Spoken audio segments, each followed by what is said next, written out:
Video खास तौर से मेरे उन भाइयों के लिए जो गल्फ कंट्री के अंदर बड़े टाइम से ट्राई कर रहे हैं, उनका वीज़ा नहीं लग रहा है। उन लोगों के लिए भी है जो मेरे भाई यूरोप के अंदर कोई ऐसी कंट्री में बैठे, लाइक साइप्रस हो गया, टर्की हो गया, या फिर कोई ना कोई ऐसी कंट्री में जहाँ से निकलने के लिए उनको बड़ी ज़्यादा प्रॉब्लम आ रही है, बड़ा अप्लाई कर करके थक चुके हैं भाई।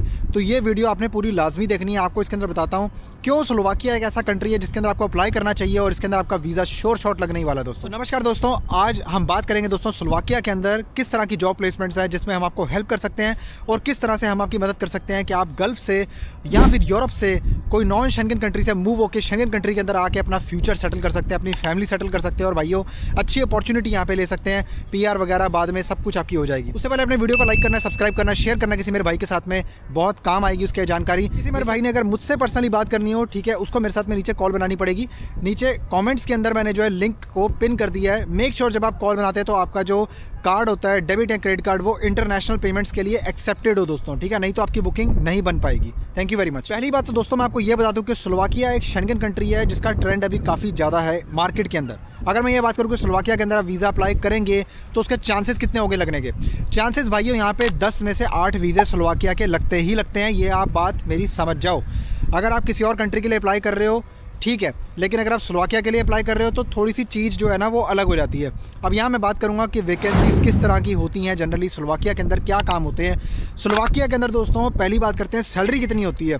यार देखो भाइयों, अगर आपने सिर्फ सैलरी देखनी है ना तो आप कभी भी भाई शेंगन एरिया में मूव नहीं हो सकते। उसका रीज़न ये है, कई बंदे भाई उनकी ये डिमांड होती है कि भाई हमें तो 2000 यूरो सैलरी मिलेगी तो हम जाएंगे। तो भाई आप गल्फ में ही रहिए या फिर आप कहीं बैठे हैं वहीं रहिए।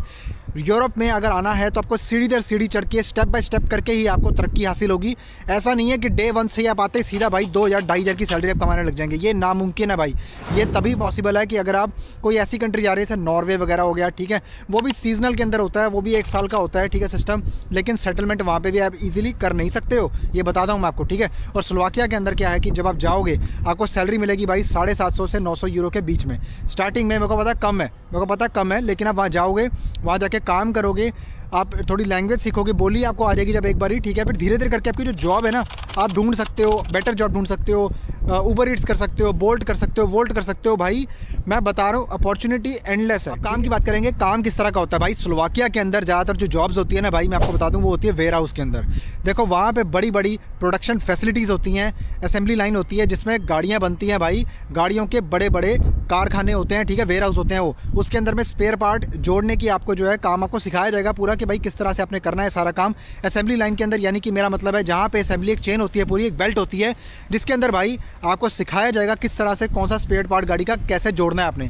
ये आपकी जॉब मेनली इस तरह की होती है। अदरवाइज वो स्पेयर पार्ट को पैक करने का काम होता है, ठीक है, वो अलग बॉक्सेस के अंदर, और लोड करने का वो आपको जो है काम दे दिया जाएगा भाई। इस तरह के काम स्लोवाकिया के अंदर आपको देखने को मिलेंगे। जो आप जाएंगे इसी के लिए आप जाएंगे। हमारे साथ अप्लाई करने का आपको क्या फ़ायदा होगा? आप हमारे साथ अप्लाई करेंगे तो भाई देखो मैं डील करता हूँ डायरेक्टली एम्प्लॉयर्स के साथ में, ठीक है। मेरा कोई ऐसा सिस्टम नहीं है कि मेरे आगे कोई एजेंसी है, किसी कोई मिडिल मैन है बीच में, ठीक है, जिसके ऊपर मैं निर्भर करता हूँ। भाई मैं जाता हूँ डायरेक्टली एम्प्लॉयर से मीटिंग करने के बाद में आप लोगों के लिए पहले मैं उसकी प्रोफाइलिंग चेक करता हूँ, पूरी कंपनी जो है ना, मैं उससे पहले मीटिंग करता हूँ, पहले उसके CEO से देखता हूँ कि भाई वो जो एम्प्लॉयर है वो कितने साल से अपनी कंपनी रन कर रहा है, ठीक है।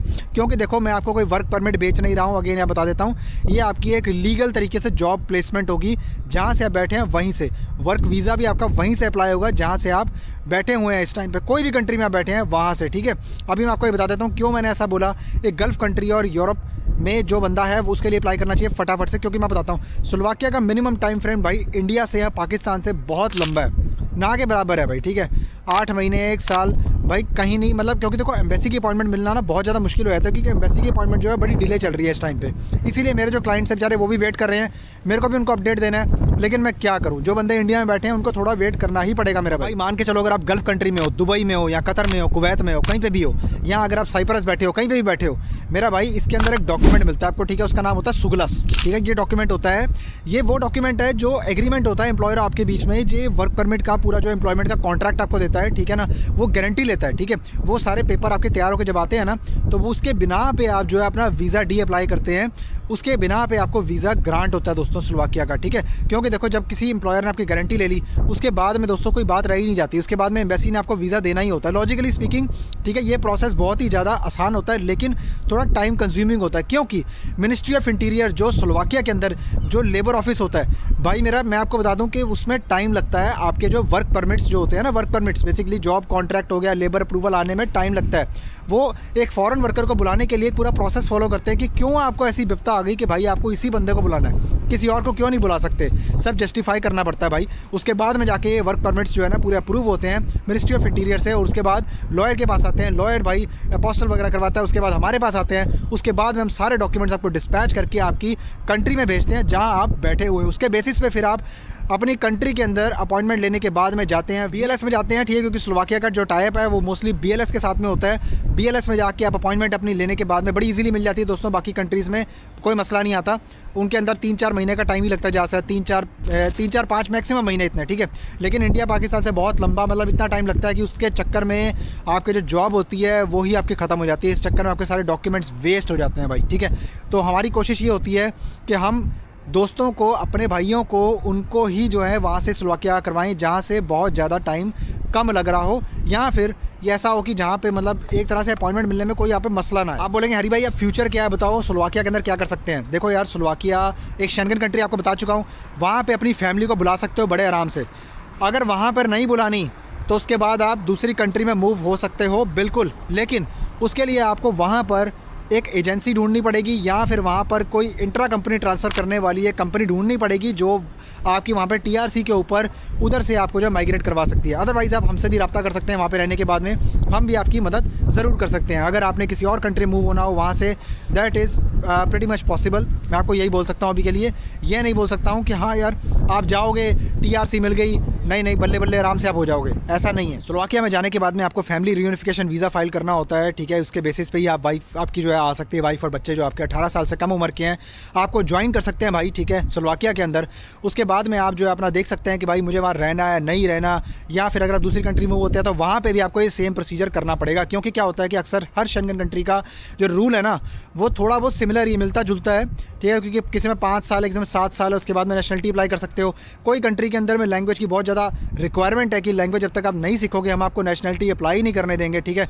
तो कई कंट्री में है ना बहुत ही ईजी सिस्टम होता है, लाइक पुर्तगाल, स्पेन, ठीक है। इन कंट्रीज़ के अंदर बहुत ही एक लीनियंसी दे रखी है, ठीक है, जिसके तौर पे कि जो है अपना बंदा जो है वहाँ पे नेशनलिटी ले सकता है दोस्तों। बाकी किसी मेरे भाई ने अगर मुझसे पर्सनली अगर बात करनी हो ना, मैं आपको बता रहा हूँ यहाँ पे आपकी कॉल की वैल्यू पड़ेगी, मैं आपको बता देता हूँ, ठीक है। अगर आप ये चीज़ सोच रहे हो ना कि भाई हम कॉल क्यों बनाएं, ये सब करें, ठीक है, तो उसमें आपका नुकसान है, नुकसान मेरा नहीं है। क्योंकि देखो अगर आप मेरे से बात करोगे, मुझे बात करनी है सिर्फ क्वालिटी वाले लोगों के साथ में, ठीक है, जिनके अंदर एक जज्बा है कि हाँ यार हम अप्लाई करेंगे और हमें जाना ही जाना है, ठीक है, हम किसी की बातों में नहीं आ रहे हैं भाई। मैं उन्हीं से बात करना पसंद करता हूँ, ठीक है। मैं जने खने बंदे से बात करना पसंद नहीं करता हूँ, क्योंकि भाई ना मेरे पास इतना टाइम है और ना मैं भाई, ठीक है, यहाँ पे नंबर देके, ठीक है, अपना फ़ोन कॉल सेंटर बनाऊँगा। नीचे जाओ, कॉल बनाओ मेरा भाई, ठीक है, अपना केस पूरी तरह से बताओ, वीज़ा लगवाया कहीं नहीं लगवाया, क्या आपकी रिक्वायरमेंट है, हम आपके लिए क्या कर सकते हैं। पर्सनली मैं, ठीक है, मैं ही आपसे बात करूंगा, ठीक है, और मैं ही आपको बताऊंगा कि आप किस चीज़ के लिए एलिजिबल हो और किस तरह से हम आपका पूरा प्रोसेस करवा के देंगे भाई, ठीक है। कोई भी कंट्री से हो, कोई भी नेशनलिटी हो, मुझे कोई फ़र्क नहीं पड़ता इससे। मैं सिर्फ और सिर्फ आपकी प्रोफाइल को जानने में इंटरेस्टेड हूँ।